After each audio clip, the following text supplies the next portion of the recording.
Salut tout le monde. Alors aujourd'hui on va parler de quelque chose qui change de d'habitude, ça va être la méthode scientifique.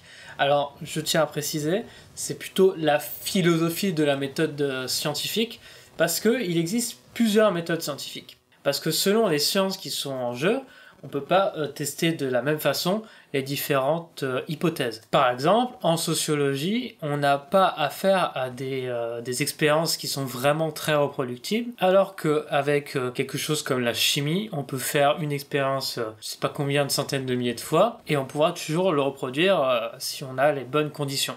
Mais elles ont tout en commun, et attention, c'est pas pour rien, elles ont tout en commun qu'elles veulent absolument éviter les biais humains. Qu'est-ce que c'est que ces biais? Eh bien, les biais B-I-A-I-S, ce sont des façons dont on déforme la réalité. Il faut savoir que, par exemple, les humains ont énormément de biais cognitifs, et donc on a par exemple le biais de confirmation, qui fait qu'on a tendance à accepter plein de choses juste parce que ça confirme ce qu'on pense, à réfuter davantage juste parce que ça réfute ce qu'on pense, etc. C'est pour ça qu'il existe des trucs plus ou moins compliqués à comprendre, mais plus ils sont efficaces, plus en général ils sont difficiles à comprendre, qui sont là pour éviter que l'humain interfère avec sa propre expérience. Parce que ce qu'on veut mesurer, c'est pas l'humain qui fait l'expérience, on veut absolument éviter que l'humain qui fasse l'expérience influence sur le résultat. Par exemple, si c'est une molécule, on veut pas mesurer comment il a choisi ses patients, c'est-à-dire que par exemple s'il prend une molécule et qu'il la met chez quelqu'un qui est moins malade et qu'après il compare avec quelqu'un qui est plus malade, ça n'a plus de sens. Donc il existe plein de méthodes comme les méthodes randomisées, etc. On va pas aller dans le détail, mais le principe c'est qu'on essaye vraiment de enlever le côté humain de l'expérience pour éviter qu'il y ait ces biais. Mais on va aller voir davantage avec un exemple fictif que j'ai inventé pour l'occasion. Donc maintenant, imaginez, un jour vous vous réveillez, et puis c'est pendant la canicule, et donc vous trouvez que ça va, il fait plutôt bon parce que vous vous réveillez vers 8h, et puis vous allumez vos ampoules. Alors c'est des ampoules LED, donc basse consommation, et puis vous partez faire votre truc, là machin, et puis vous revenez dans la pièce quelques heures plus tard, et vous vous rendez compte qu'il fait chaud, qu'il fait super chaud. Vous regardez la température et vous avez vu que ouais, ça a augmenté de 4-5 degrés, c'est bizarre. Vous réfléchissez quelques secondes et vous regardez que, ah mince, vous avez laissé allumer les LED. Après cette magnifique analyse, vous en concluez, s'il fait chaud, eh bien c'est parce que les LED étaient allumés et du coup avec l'électricité, le truc électromagnétique, machin, ça chauffe la pièce. L'heure du repas arrive, donc il est midi là. Puis vous allez voir votre ami qui est plutôt scientifique, il est assez calé, notamment sur la méthode scientifique. Vous lui dites, voilà, je pense clairement que j'ai un moyen de résoudre le problème du réchauffement climatique ou tout ce qui est en rapport avec l'augmentation des températures. Il suffirait d'arrêter d'allumer les lumières, surtout les LED. Pour lui, ça paraît pas possible. Puis il dit, ah ouais, c'est quoi ta preuve? J'ai regardé la température et tout, et puis elle a augmenté, voilà, alors que j'avais la lumière allumée. Là, il est très sceptique, genre il a limite envie de rigoler, et de se moquer de vous, et puis il dit, oui, non mais sois un peu sérieux, c'est pas possible qu'une LED, ça puisse chauffer autant, et puis ce que tu m'apportes comme preuve, c'est, je dois te croire sur parole que la température, elle a augmenté. Vous réfléchissez, vous dites, ok, je vais lui prouver que j'ai raison. Alors attention, là, c'est déjà pas du tout comme ça qu'il faut faire normalement, hein. Normalement, faut pas chercher à prouver qu'on a raison, hein. Faut pas essayer de voir si on a raison, faut essayer de voir si on n'a pas tort. C'est pas pareil, parce que on va réussir toujours à prouver, soi-disant, qu'on a raison, sauf qu'en fait, il y a peut-être beaucoup plus d'arguments qui fait qu'on a sûrement tort. Mais bon, c'est déjà mieux que rien, vous imaginez un petit protocole et tout, puis vous décidez d'aller acheter un thermomètre. Vous avez auto-signé votre droit de sortir pendant le confinement. Voilà, vous regardez sur internet comment enregistrer les données d'un thermomètre sur Excel ou un truc comme ça, voilà, bon, vous bidouillez, etc. Et puis vous attendez, voilà, le matin, avec la lumière allumée, et puis vous enregistrez la température. Puis vous regardez la courbe, là, voilà, et là vous dites, ça y est, c'est bon, j'ai prouvé scientifiquement que la LED, quand elle est allumée à partir de 9h, la température, elle augmente. Bah oui, on voit que au cours du temps, quand on allume l'ampoule, ça augmente la température de la pièce. C'est quand même dingue, c'est quand même un truc sensationnel, et vous êtes super content, vous êtes sûr, mais tellement sûr que ça va lui couler son bec, c'est tellement quelque chose de irréfutable. Alors vous avez les données, vous avez juste mesuré la réalité en soi. Du coup, vous êtes super content, l'heure du midi arrive, etc., vous imprimez le graphique, et vous lui montrez. Puis il dit, voilà, tu vas te taire maintenant parce que je sais que j'ai raison, j'ai les preuves. Et là, votre ami qui a fait un peu plus d'études que vous En science, il regarde et il dit ouais, bon, d'accord, la température elle augmente au cours du temps, et alors qu'est-ce que ça veut dire? Et vous dites ben, j'ai allumé au tout début l'ampoule, et on voit que la température elle augmente. Et elle dit oui, mais là, t'as juste vu une corrélation. Et donc voilà, donc on a vu qu'il y a un premier biais, c'est confondre corrélation et causalité. Alors corrélation, c'est simultanéité, c'est-à-dire qu'il y a deux choses qui arrivent en même temps, et on considère qu'il y en a une qui a causé l'autre. Mais il peut se passer énormément de choses pendant que l'ampoule est allumée. Ça se trouve, pendant que l'ampoule est allumée, il y a quelqu'un qui a trébuché sur une banane. Et donc, on pouvait peut-être même mesurer une augmentation des gens qui trébuchent sur des bananes. Du coup, il y aurait une corrélation avec l'ampoule qui est allumée. Et pourtant, il n'y a aucune preuve qu'il y a vraiment causalité. Alors déjà, il faut voir si la température, elle augmente même quand l'ampoule, elle est éteinte. Donc, vous décidez, voilà, cet après-midi, de éteindre l'ampoule et de mesurer la même température. Vous regardez le soir, une fois que l'après-midi est terminé, et vous vous retrouvez avec cette magnifique courbe. En effet, en bleu, la LED est éteinte, et en orange, la LED est allumée. On se rend compte que, en effet, quand la LED est éteinte, la température a baissé, et quand la LED a été allumée, eh bien la température a augmenté. Mais bon, on voit quand même qu'il y a beaucoup de chiffres qui varient, c'est-à-dire que la température elle n'est pas parfaitement mesurée. Enfin, c'est quand même quelque chose pour vous qui est assez convaincant. En effet, quand on éteint la lumière, la température baisse, quand on allume, elle est augmentée. Vous êtes super content parce que là, cette fois-ci, quand même, faut pas déconner, quoi. Là, ça y est, on a trouvé la réponse. Voilà, on a mesuré la réalité. Quand même, on a quand même fait l'expérience, on n'est pas fou. Vous, le soir même, vous montrez ça à votre ami. Il regarde, il dit, mais... Attends, mais du coup, t'as fait ça cet après-midi? Ouais, mais t'as vu quand même que la mesure, elle est vachement incertaine. C'est-à-dire que on voit que la température, un coup il fait chaud, un coup il fait un peu plus froid. Ça se trouve, c'est un coup de chance. Et si on refait la mesure demain, la température, elle varie pas autant. Du coup, vous êtes motivé, vous lui montrez que vous avez raison. Alors là, on voit en effet qu'il y a un problème de taille d'échantillon. C'est-à-dire que, est-ce que à partir d'un seul échantillon, ça peut être représentatif? Ça se trouve, on a eu un cas totalement particulier, et si on fait deuxième fois la mesure, ça fait n'importe quoi. Donc c'est un peu la surgénéralisation. C'est un biais cognitif qu'on fait souvent, on prend un petit exemple, et puis on l'extrapole jusqu'à ce qu'il n'y ait aucun sens de l'extrapoler, et du coup on conclut des choses fausses à partir de choses qui étaient vraies, mais juste dans le cas particulier, pas en général. Du coup, sur une semaine, vous faites la mesure, voilà, le matin vous allumez la lumière, et le soir, vous l'éteignez, et puis vous mesurez à chaque fois. Et donc on voit que la courbe elle est de plus en plus lissée. En effet, toujours en bleu, la LED est éteinte, et là il y a beaucoup moins de variations aléatoires. Tout comme la LED qui est allumée, et c'est pareil, et on voit clairement que, alors même qu'on avait commencé à 22 degrés, on arrivait à 20 degrés avec la LED qui était éteinte, et de l'autre côté, alors même qu'on a commencé à 20 degrés, on arrivait à 22 degrés. C'est quand même pas le hasard ça, hein. Moi je dis, là vous êtes quand même assez confiant, c'était bon, sur 7 jours, c'est des gros chiffres quand même, vous avez bien fait une droite qui est assez belle, et forcément votre ami va se taire. Du coup, vous lui montrez la courbe, et il dit, ah ouais, c'est vrai que ta courbe elle est pas mal quand même, là on voit que même sur 7 jours, il y a la même tendance. Il vous demande quand même comment vous avez fait les mesures.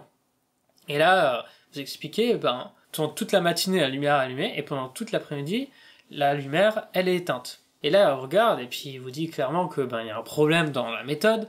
Le matin, c'est pas du tout pareil que le soir. C'est-à-dire qu'on a mis une expérience témoin, donc l'expérience témoin, c'est sans lumière, et le truc qu'on veut mesurer, c'est-à-dire la LED avec lumière. Mais l'expérience témoin, elle est pas du tout comparable avec l'expérience réelle. Alors là, vous commencez à en avoir un peu marre, mais bon, vous voulez prouver que vous avez raison. Toujours. À un moment donné, il faudrait quand même se remettre en question, mais vous continuez, donc c'est bien.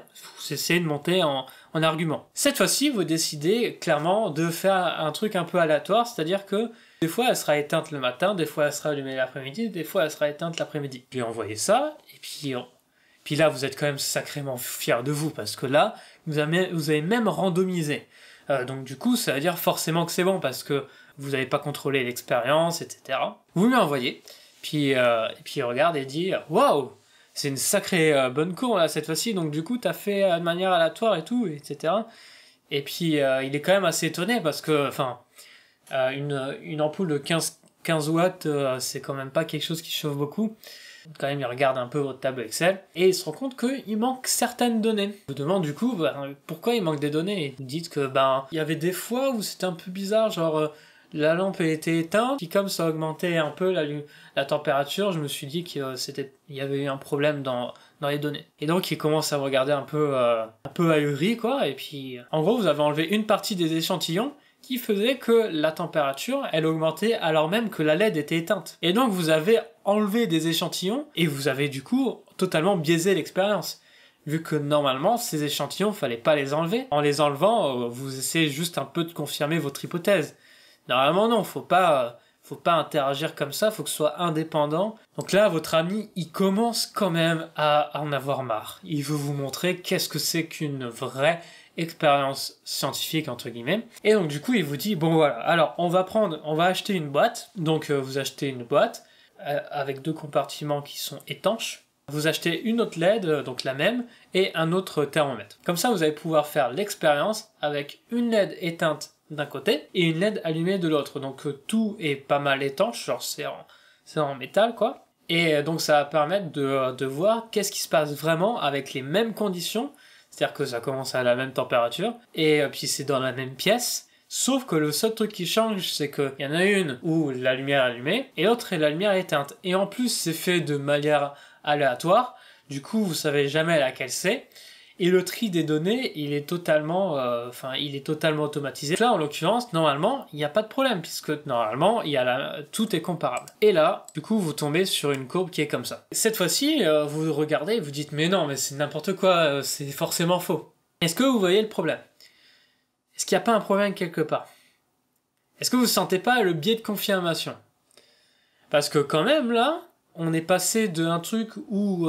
au tout début, vous aviez à peine mesuré, juste en regardant le thermomètre une fois le matin et une fois le midi, et vous avez dit « Oh, c'est bon, ça a augmenté ». Ça suffisait pour vous convaincre que vous aviez raison du fait que les LED, elles chauffaient la pièce, alors qu'on est quand même le matin, et que le matin, la température augmente, enfin, ça paraît évident. Puis à chaque fois que vous faisiez une nouvelle expérience avec un protocole qui était pas forcément terrible, qui était beaucoup moins bien que celui-là, et qui était beaucoup moins neutre, eh bien, à chaque fois, vous étiez persuadé que vous aviez raison, que c'était une super expérience, etc. C'est un peu bizarre, quoi, parce que on dirait que c'est juste parce que ça confirme le fait que, en effet, la lampe, elle a chauffé la maison, ça fait qu'on pourrait éradiquer l'effet du réchauffement climatique, ce genre de choses. Et du coup, votre ami, il commence à dire, non mais tu rigoles là un peu, là c'est une expérience qui est beaucoup plus neutre que l'autre, puisque la plupart des variables sont contrôlées, et qu'il n'y a pas d'interférence entre l'humain et l'expérience. Et en plus, c'est une expérience faite sur 7 jours, donc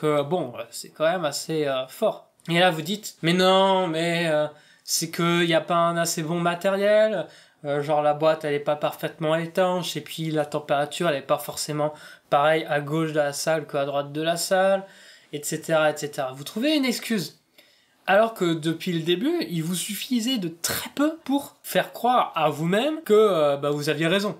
Et donc c'est ça le gros problème qui nous arrive souvent, c'est que c'est très facile de nous faire croire qu'on a raison, mais c'est très dur de nous faire croire qu'on a tort. Alors que, il y avait très peu de preuves à l'origine, hein. Il avait presque même 0 preuve, et surtout qu'à l'origine c'était vraiment un truc qui allait être ouf, que ça allait faire 2-3 degrés de différence, quoi. Puis là, votre ami il dit, bon d'accord si tu veux, mais quand même à l'origine c'était 3 degrés, là on n'a même pas une différence de 1 degré, on le verrait si on avait une différence de 1 degré.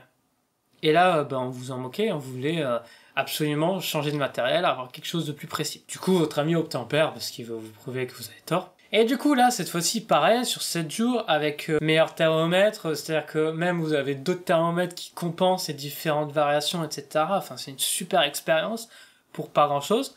Et puis, vous voyez, vous dites, voilà, j'avais raison. En effet, on voit qu'il y a une différence de 0,5 degrés. Waouh, super.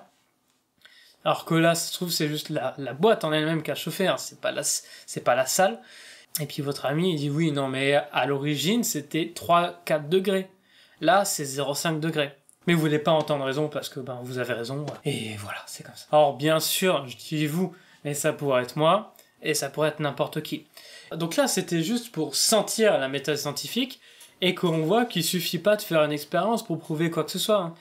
expérience est mal faite, eh bien l'expérimentateur, le scientifique qui travaille sur la question, il risque d'influencer sur le résultat. Alors je ne citerai pas Raoul, qui a notamment des méthodes qui sont très douteuses, et qu'il y a beaucoup de scientifiques qui remettent en question ces papiers. Je ne parlerai pas de ça, mais il faut savoir aussi que, en général, quand un papier sort dans une revue qui est très proche de lui, c'est-à-dire que par exemple quelqu'un de son équipe a accepté de publier son étude, eh bien c'est qu'il n'a pas réussi à le publier autre part. Et s'il n'a pas réussi à le publier autre part, c'est que en fait ça n'a pas passé, on va dire, le pare-feu de la science. En gros, c'est la revue par les pairs. Et la revue par les pairs, c'est un peu comme on a vu tout à l'heure, c'est qu'il y a un gars, il dit « Non, je suis désolé, ça c'est pas valable parce que ta méthode, elle est pourrie. Non, je suis désolé, ça c'est pas valable parce que à tel endroit, on voit que tu as influencé sur le résultat. » etc. Jusqu'à ce que l'expérience, l'étude, soit aux normes et qu'on dise « Voilà, ça c'est convaincant, on accepte. » Alors un exemple concret, on a par exemple un excellent tweet de Didier Raoult qui raconte qu'il divise par 2 la mortalité en EHPAD avec l'hydroxychloroquine et azithromycine. Ok. Et surtout, il explique bien qu'il a publié dans l'International Journal of Antimicrobial Agents. Alors on se dit que c'est quelque chose de sérieux, quoi, qu'il a fait, que c'est revu par les pairs, etc. et que c'est du solide. Surtout que c'est divisé par 2. Hein. Ça ressemble un peu à l'exagération qu'on avait faite avec l'ampoule LED qui chauffait de 4-5 degrés et tout, que ça paraissait un peu gros. Et puis quand on regarde du coup International Journal of Antimicrobial Agents, on voit que l'éditeur en chef, c'est J.M. Rollin. Alors J.M. Rollin, on peut regarder rapidement. J.M. Rollin, en fait, c'est Jean-Marc Rollin. Donc on voit qu'il est, il est dans les agents antimicrobiens et tout, ça correspond vachement bien. Et donc du coup, il est dans l'IHU de Marseille avec son équipe, c'est-à-dire il est dans l'équipe de Raoult en fait. Et donc du coup, on a l'impression que c'est quelque chose d'international, donc ça a été revu par des gens qui étaient neutres à l'affaire, c'est-à-dire qui connaissaient pas Raoult personnellement, sauf que si, ils le connaissent bien, et donc du coup, par exemple, c'est un peu comme si c'était leur ami, donc du coup, j'accepte ton étude. Et donc du coup, ça enlève totalement l'intérêt de publier, parce que normalement, on publie, quand on publie, c'est quand ça a été revu par les pairs. Apparemment, ça a été publié rapidement. Trop rapidement pour vraiment regarder en détail. Mais bref, c'est juste pour montrer un exemple concret de pourquoi des fois il faut se méfier, parce que toutes les études ne se valent pas. Et surtout, faire attention quand ça n'a pas été revu par des gens indépendants de l'équipe de chercheurs qui a fait l'étude en question. Sauf que si des résultats n'arrivent pas à passer cette barrière de la science et qu'il le publie autre part, c'est-à-dire un truc où il n'y a pas de revue par les pairs, du coup ça enlève tout le côté sérieux et rigoureux et neutre de la revue en elle-même, puis il y a de chances que ce soit assez bancal, quoi. Donc voilà, donc si jamais vous voyez des courbes, faites attention, ça dépend de beaucoup comment a été fait l'expérience, hein. Au cours du temps, il y a plein de choses qui changent. Les gens ils guérissent de manière spontanée, ça arrive. Quand il y a 50 patients, est-ce que ça peut être extrapolé à 60 millions de personnes? Je ne suis pas sûr, etc. Donc j'espère que vous avez bien aimé la vidéo. N'hésitez pas à la partager, à mettre un pouce bleu, à mettre des commentaires, etc. Faites-vous plaisir. Et à la prochaine!